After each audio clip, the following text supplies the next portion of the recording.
Assalamualaikum warahmatullahi wabarakatuh. Waalaikumsalam warahmatullahi wabarakatuh. Jadi kali ini podcast kali ini kita kedatangan bintang tamu yaitu Ibu Dini Rahayu. Oke, selamat sore Yoga. Sorry Bu, gimana kabarnya Bu? Alhamdulillah, semoga corona segera berakhir ya. Amin. Jadi Bu, pada podcast kali ini berbeda Bu. Podcast kali ini kita ada nyedain mystery box gini. Terus isinya itu pertanyaan Bu dari murid-murid tentang tanggapan guru. Ibu kira pertanyaan matematika enggak? Enggak dong, Bu. Alhamdulillah. Kalau enggak sedia papan tulis nanti. Mungkin langsung dia ambil Bu pertanyaannya Bu. Oke.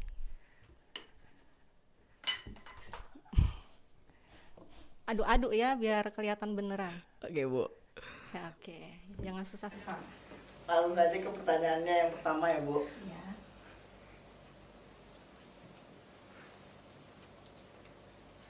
Panjang kali itu. Mungkin pertanyaan pertama saya bacakan. Hal yang terberat saat sesi mengajar.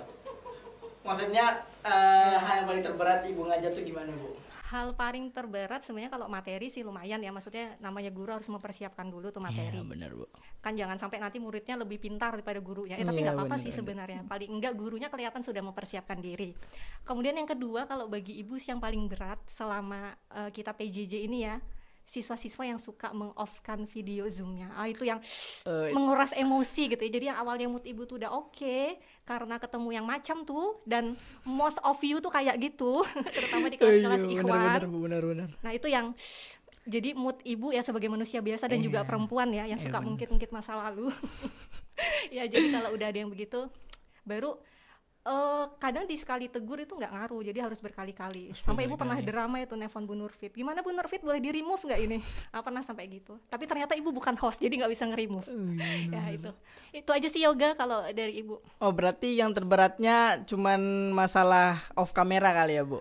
Ya, dan hal-hal sejenisnya ya, mungkin yang sampai 3 bulan nggak masuk kelas gitu-gitu, atau yang nggak hadir karena dia di luar negeri, nyebut merek ibu nih, karena ya nanti ya akhirnya dia katanya ada perbedaan waktu antara sini dan sana, akhirnya nggak ikut Zoom, tapi ngumpul tugas kan ibu bingung, jadi nanti nilainya gimana, ada tugasnya tapi nggak pernah join gitu. Mungkin kalau masalah etika aman-aman aja kali ya Bu?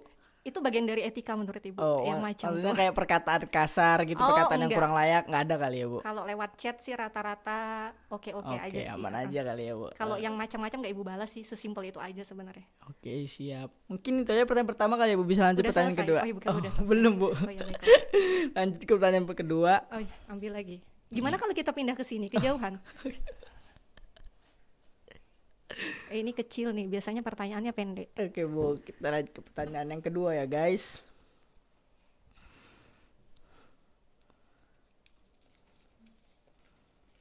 Panjang sekalinya ya.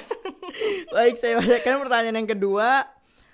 Apa yang Bapak dan Ibu guru rasakan ketika mengasih tugas banyak menurut murid dan deadline-nya cuma sehari? Bu Dini nggak pernah gitu sih, alhamdulillah. Jadi kalau ibu itu sebenarnya ngapain sih kita ngasih tugas sebanyak-banyak, tapi intinya mereka juga nyalin punya temennya. Ibu tuh pernah dengar di salah satu kelas, jadi cuma dia seorang yang ngerjakan, yang lain nyalin. Di kelasnya yoga kayaknya. Ya itu ibu pernah dengar terjadi seperti itu. Jadi menurut ibu sih, kalau ibu pribadi sebagai guru ya, mending tugas itu ya satu aja. Iya benar. Satu beranak. Anaknya 10, enggak. Paling enggak tugas itu untuk mengukur sebenarnya siswa itu paham nggak apa yang sudah ibu jelaskan. Lebih situ.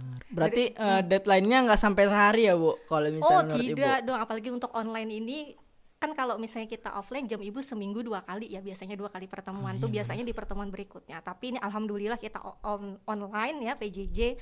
Jadi deadline-nya sebelum pertemuan berikutnya, jadi 1 pekan. Baca 1 pekan ya. Dan juga kan kalian kalau belajarnya sampai jam 11:30 aja kan, jadi banyak waktu sebenarnya. Kecuali itu dipakai buat main game, itu beda lagi cerita. Ya mau sebanyak apapun, mau sedikit apapun, tetap nggak cukup kalau waktunya dipakai buat yang tersier gitu ya. Benar. Jadi menurut Ibu lebih baik mengasih deadline yang cukup panjang, yang supaya lebih efisien kali ya Bu pengerjaannya. Kalau ibu mending kalau bisa nggak ngasih tugas nggak usah kasih tugas. Kalaupun harus ngasih tugas, yang penting sedikit tapi bisa mengukur. Kan khawatirnya banyak nggak terukur karena pada nyontek. Benar. Kalau dulu mah zaman offline itu PR jadi PS, pekerjaan sekolah. Itu kalau misalnya kadang kan sebelum guru masuk berkerumun ya di salah satu siswa yang bisa dicontekin ya. Jangan sampailah seperti itu. Jadi yang sedikit tapi efektif. Benar. Bagus sekali ya Bu jawabannya, Bu. Oh iya dong. Mungkin lanjut aja ke pertanyaan ketiga kali ya, Bu. Oke, siap. Ini Ibu udah mandiri nih. Mandi sendiri. Oke, ini biasanya kertasnya aja yang tebel nih. Kertasnya tebel. Pertanyaannya panjang juga dong, Bu. Pendek aja.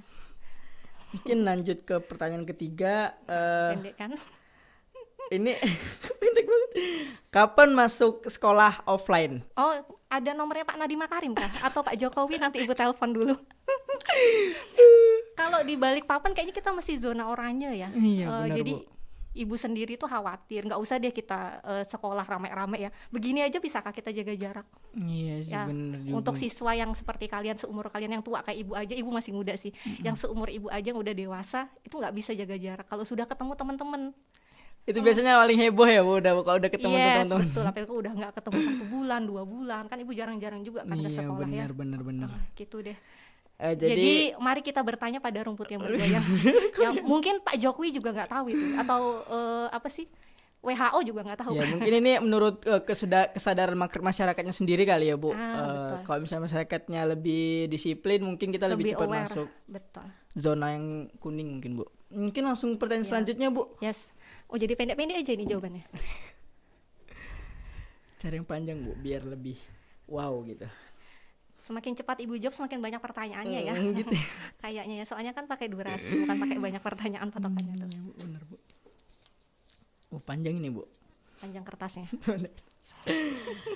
Kompetensi apa yang Bapak Ibu guru miliki untuk mendapatkan output anak didik yang siap menghadapi kehidupan yang real di masa yang akan datang? Luar biasa itu, pertanyaan murid atau pertanyaan guru? Pertanyaan atau murid, pengawas dinas? Coba ibu pinjam dulu, susah ini. Ada kompetensinya. Kompetensi apa yang Bapak Ibu guru miliki untuk mendapatkan output anak didik yang siap menghadapi kehidupan yang real di masa yang akan datang? Kompetensi ya, kalau kompetensi itu berarti jatuhnya kayak kemampuan apa sih yang ibu miliki untuk mengantarkan kalian gitu ya, siswa-siswa ke zaman yang real sebenarnya. Iya, benar. Apa ya? Jujur sih nggak punya ya selain ilmu matematika. Maksudnya yang ibu dalamin dan ibu merasa cukup punya kompetensi di sana itu ya ilmu matematika ibu sebagai guru mata pelajaran kan. Tapi kalau ilmu-ilmu di luar itu mungkin sebagai wali kelas aja kali ya, 12 Mia Akhwat, kayak lebih memberi gambaran sebenarnya nanti kehidupan setelah kalian lulus SMA itu gimana, ketika kuliah gimana, ketika kerja gimana. Ternyata nggak bisa semanja-manja anak SMA ITL Aulia sebenarnya. Nggak sesuai ekspektasi ya, Bu? Iya, ternyata di sana itu ya wow gitu ya. Benar-benar diuji ya mental kita ya, Bu? Yes, betul. Apalagi kalau misalnya yang ketika lulus itu kita kuliah, kan banyak yang kakak kelas kalian yang keluar gitu ya, bukan DO sih, mengeluarkan dirinya sendiri, resign lah kalau pekerjaan karena nggak kuat, karena mungkin terlalu dimanja di sekolah ini. Jadi makanya ibu salah satu guru yang agak galak. Ya, oh berarti kompetensi itu ibu satu, kompetensi ibu itu satu, itu galak. Ya berarti dengan galak jadi kita juga terdidik ya mungkin. Iya, Bu. Betul, nggak manja sih. Nggak manja. Betul, nggak manja. Jadi siap untuk menghadapi dunia real ya, Bu. Harus tough gitu ya, harus tangguh, harus keras. Baik, Bu, lebih baik kita lanjut pertanyaan berikutnya kali ya, Bu. Oke, boleh Yoga. Ibu pilih lagi nih. Iya, pilih, Bu. Bismillahirrahmanirrahim. Ini ciri-cirinya kalau gulungannya tebal berarti pertanyaannya pendek tuh. Itu mungkin polanya ini jadi kayaknya. pertanyaan terakhir kali ya, Bu. Oh gitu, sudah ya, alhamdulillah. Karena durasi mungkin, Bu. Besok-besok bikin lagi lebih panjang ya. Oh, yes. 1 jam bersama Bu ini. Aman, Bu. Lanjut pertanyaan berikutnya. Apakah yang akan ibu bapak lakukan jika saya tidak bisa menjawab soal ujian satupun di mata pelajaran ibu bapak? Jangan juga satu pun. Apa ya? Ibu rasa hampir semua guru nggak akan saklek gitu ya. Maksudnya kan guru juga tidak bertemu murid tuh di hari ketika ujian aja. Udah dari awal tuh ketemu, dari awal semester, ulangan harian, tugas-tugas pasti ketemu. Yang ibu maksud adalah guru-guru akan paham kemampuan siswa itu sejauh mana. Dan kalau misalnya dengan yang jelas kan kita nggak harus bisa semua bidang ya. Nggak bisa matematika nggak masalah Maya. Yang penting dia punya kelebihan di bidang lain. Misalnya bisa fotografi, bisa podcast dan sebagainya. Nggak harus bisa matematika. Nggak harus bisa matematika. Semua anak punya kelebihan masing-masing. Iya, nggak bikin masuk surga juga kan bisa matematika. Passion masing-masing ya. Yes, jadi mungkin hampir semua guru ya tidak akan memaksakan. Kalaupun dapat tidak bisa menjawab satu pun selama dia berusaha. Berarti seusaha mungkin ya. Yes, kadang ada juga kan siswa yang jawabnya sembarang aja tuh. Atau bener. Ibu tuh pernah ketemu jawaban angkatan 1 ya, Budi ini cantik gitu jawabannya. Itu kan maksud Ibu ya emang sih ada tulisannya gitu ya. Bener, di lembar jawaban ada tulisnya, tapi kan nggak nyambung. Iya benar. Mungkin tujuannya buat memuji Ibu supaya mentuntaskan kali Bu. Oh iya, begitu lah. Mungkin kalau dikasih duit malah bisa tuh. Kalau coba pujian lah. Iya benar-benar. Ya jadi gitu sih kalau Ibu pribadi mungkin melihat lebih jauh gitu ya, nggak cuma ketika hari ujian aja. Kecuali siswanya nggak pernah hadir, tugas nggak ngerjain, baru ketika ujian itu nggak ngejawab satu soal pun, itu mungkin akan Ibu panggil. Karena kan pasti ada something wrong with them gitu ya, atau with him. Benar. Berarti kalau misalnya ada ujian yang nggak kita bisa, jawab aja sebisanya mungkin ya Bu. Sepengetahuan kita aja kali ya Bu. Betul. Sepengetahuan, dan kalau bisa ya nyambung-nyambung dikit. Kadang kan Ibu tuh memberi soal trigonometri gitu ya misalnya, jawabannya tambah-tambahan. Ya emang sih trigonometri ada tambah-tambahannya juga, cuma kan ini soal anak SMA bukan soal anak SD. Jadi yang Ibu harapkan meskipun dia nggak bisa, paling enggak nyambung lah. Sedikit, ya meskipun nggak sempurna. Iya Bu. Mungkin itu aja pertanyaannya kali Bu. Udah selesai ya? Kita udah berada di penghujung podcast. Mungkin Ibu ada pesan dan kesan buat guru-guru nasional maupun guru-guru SMA IT dan murid-murid seluruh Indonesia dan murid-murid SMA IT Bu. Oke, untuk guru-guru, teman-teman seperjuangan Ibu tetaplah tangguh gitu ya. Ya kita doakan aja semoga pandemi segera berakhir, karena antara ngajar offline langsung ketemu siswa itu bisa jewer ya, bisa ngelus-ngelus kalau yang akhwat, kalau bagi guru akhwat, bagi yang perempuan bisa jepratin air. Ini mohon disensor nanti ya, karena itu nggak boleh melanggar. Tapi kalau misalnya kita online ada keterbatasan itu, guru nggak bisa langsung bertindak ketika ada sesuatu yang salah gitu. Jadi semoga pandemi segera berakhir dan tetap bersemangat gitu ya. Ya yang penting sih adaptasi. Kalau Ibu pribadi hari-hari ini udah mulai menikmati ngajar online. Iya, adaptasi itu. Jadi adaptasi pentingnya Bu. Iya, itu kalau untuk guru, untuk murid kalian nggak harus pintar semuanya gitu ya. Masuk surga itu bukan karena pintar, bukan karena hal-hal yang bersifat duniawi, tapi hal yang lebih dari itu.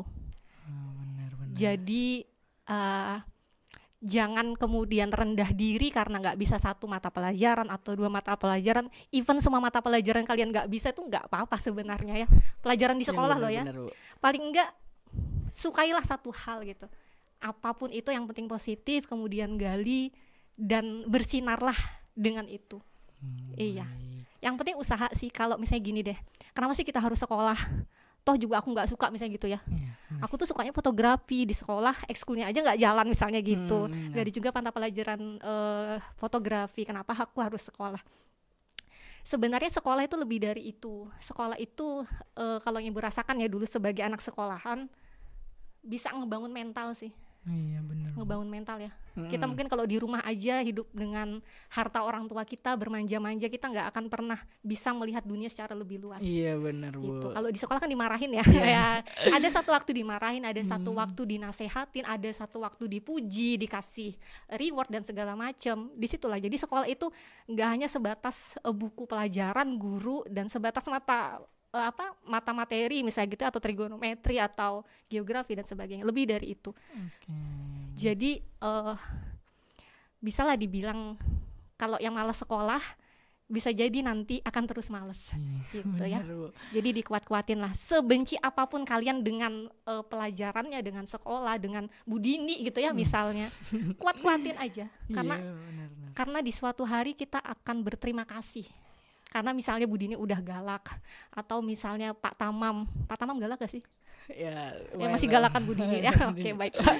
Berarti nanti akan merasakan di kemudian hari. Iya, mungkin sekarang kita nggak tahu hikmahnya gitu ya, kita nggak tahu manfaatnya, tapi Iya, bener. insya Allah itu pasti sih, insya Allah. Sama ya seperti ibu juga dulu jadi murid, pernah ibu dimarahin pelajaran olahraga karena ibu nggak suka olahraga. Iya, bener. Sampai sekarang teringat, dan ternyata aku harus berusaha ya, meskipun nggak bisa, Allah itu menilai kita dari usahanya. Begitu juga guru-guru kita. Mungkin itu aja kali ya pesan-kesannya Bu. Iya. Sangat bagus ya pesan-pesannya pemirsa. Mungkin itu aja kali buat podcast kali ini. Yes. Saya Prayoga Putra Kelana mohon izin undur diri. Jika ada kata-kata yang kurang berkenan mohon dimaafkan. Saya akhiri, wabillahi taufiq wal hidayah. Wassalamualaikum warahmatullahi wabarakatuh.